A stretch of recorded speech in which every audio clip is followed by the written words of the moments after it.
Hello tout le monde, c'est Justine et Christina. Aujourd'hui on avait envie de vous parler mode et plus précisément d'upcycling.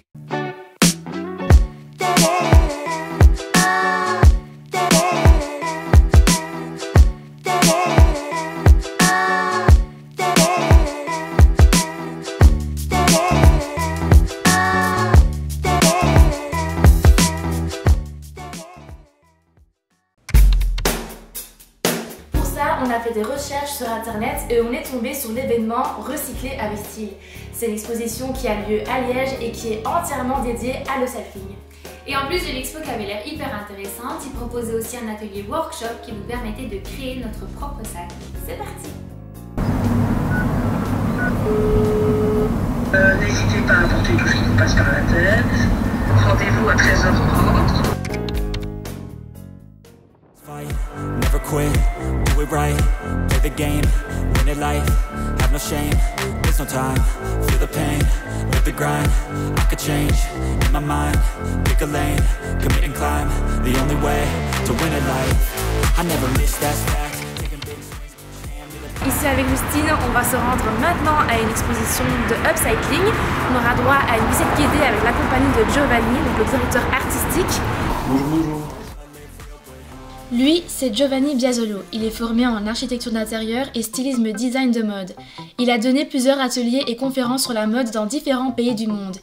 Mais il est surtout aujourd'hui styliste et directeur artistique pour l'événement Défiléco. Elle, c'est Myriam Graillet. Elle est coordinatrice de l'ASBL Assistance à l'enfance à Liège. L'ASBL existe depuis 1986 et a pour mission la protection des enfants. Elle lutte contre l'exclusion sociale et la pauvreté. Pour cela, ils ont mis en place des activités, une permanence juridique et sociale, un magasin de seconde main et enfin un défilé de mode qui s'appelle Défiléco.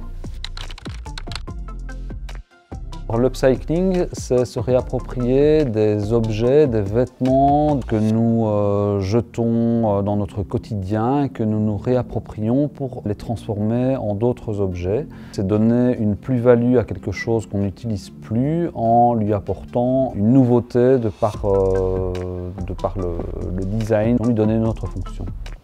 Au départ, l'objectif était de valoriser la récupération et de tout ce qui existe dans notre magasin de seconde main.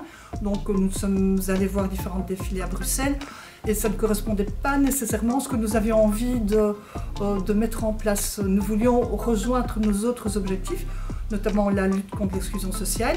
Donc on s'est dit pourquoi ne pas demander à des associations qui ont des publics différents et qui viennent de quartiers différents de s'associer pour réaliser des créations. Il est important de pouvoir se réapproprier ce qui existe déjà pour arriver à une économie circulaire et avoir de moins en moins de déchets. Quand on essaie de valoriser le seconde main, je pense que l'idée d'un défilé, vraiment, c'est une idée qui est venue d'elle-même. Après, on ne voulait pas faire simplement un défilé avec des mannequins toutes coiffées de la même manière. On voulait vraiment aller au-delà. Et donc, c'est vraiment grâce à la rencontre avec Giovanni qu'on a pu réaliser vraiment un tel spectacle. La création dont je suis le plus fier, c'est tout le projet qui est né avec Défiléco et qui arrive à cette exposition aujourd'hui. Là, ça rassemble plein d'acteurs de la mode, plein d'acteurs associatifs. Cette exposition-ci, Upcycling recyclé avec style, a deux volets. Un volet où on met l'accent vraiment sur les matériaux utilisés et un volet où on raconte l'œuvre derrière l'histoire. Donc cette deuxième exposition aura lieu à la Design Station au mois de mai. C'est le même objectif d'upcycling, mais chaque créateur raconte ce qu'il fait passer comme message ou comment sa création est arrivée à ce stade. Ce voyage à travers le monde, ce thème en fait permet aussi de faire un voyage entre les différentes cultures des usagers, entre le marchand, le non-marchand, entre l'artistique, les stylistes professionnels et les non-professionnels. Et c'est vraiment l'objectif aussi du défilé, cette création de liens et ce partage de savoir-faire et d'entraide.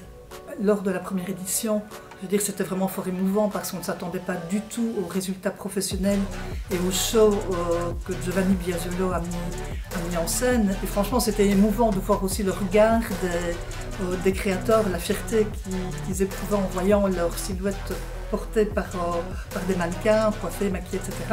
Je ne saurais pas en citer une, tout est magnifique. C'est bien entendu des silhouettes qui sortent de l'ordinaire, ce n'est pas du prêt-à-porter, c'est des volumes, c'est de la couleur. Et enfin oui, non, je ne saurais vraiment pas dire celle que je préfère. Le défilé est ouvert à tout le monde. Il a quand même un concept inédit dans la mesure où il présente des silhouettes qui sont dessinées par des stylistes professionnels, mais aussi des créations réalisées par des associations. Donc pour la partie professionnelle, il y a un appel à projet, mais on ne doit pas nécessairement être styliste confirmé, on peut être créateur, c'est même tout le monde qui a un don un peu artistique, rentre son projet et un jury sélectionne les meilleures silhouettes, les meilleures créations. Il faut juste avoir un esprit créatif, un esprit ouvert.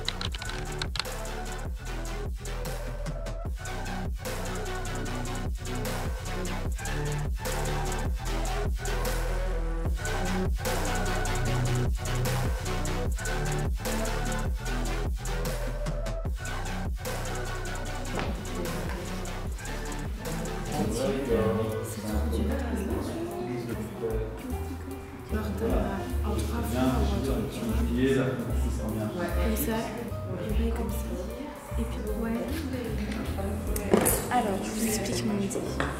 J'avais l'idée de faire une banane festival, un truc comme ça. Regardez ce pull, regardez bien ce pull. Je vais en faire des trucs magiques. Vous êtes prêts? Moi, j'aimerais faire un sac en format dur, carré, avec cette matière. Puis la jupe, c'est très complexe.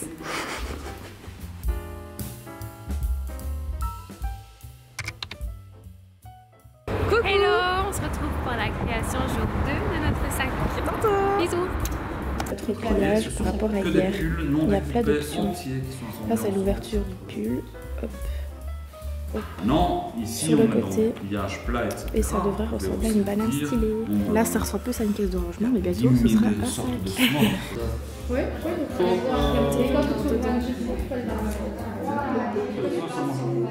Et ben voilà, après toutes ces péripéties, on peut enfin vous montrer notre sac presque terminé. Prêt? Tadam! Alors ceci, je vous explique. Il y a encore plein d'épingles, mais c'est parce qu'on n'a pas eu le temps de terminer notre sac. C'est une banane. Difficile à dire, mais c'est une banane. Je suis partie d'un pull et j'ai recommencé plein mon pliage pour tomber sur ce résultat.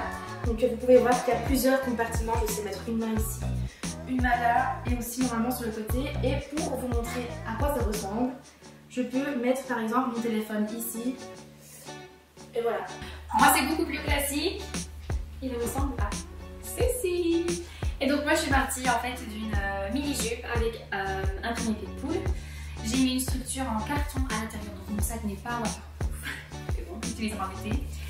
Et j'ai pas vraiment eu le temps de le coudre non plus, donc il y a toujours des épingles, mais on peut clairement comprendre l'idée du sac, je pense.